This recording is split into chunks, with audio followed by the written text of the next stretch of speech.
அதிகமாயிருச்சு. என்ன சொல்றீங்க? ஒண்ணு இல்ல, ஆபீஸ் முக்கியமான டாக்குமெண்ட்ஸ் எல்லாம் என் ஃப்ரெண்ட் பெட்டியில போட்டு அனுப்புனா, ஒருவேளை ரயில்வே ஸ்டேஷன்ல மிஸ் பண்ணிட்டேனோ.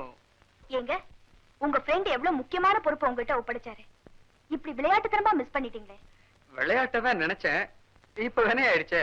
சும்மா பேசிட்டு இருக்காம அந்த பாக்ஸ் போய் எடுத்துட்டு வாங்க, எங்கேயாவது மிஸ் ஆயிட போகுது. மிஸ் ஆகாத, ஏன்னா அது பழைய பெட்டி, அசிங்கமா இருக்கும், எவனும் தொடக்கூட மாட்டான்.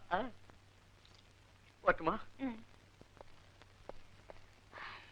மெட்ராஸ் போயிட்டு வந்தா ஏன் இப்படி டென்ஷன் ஆகுறாரு? ஏஜ்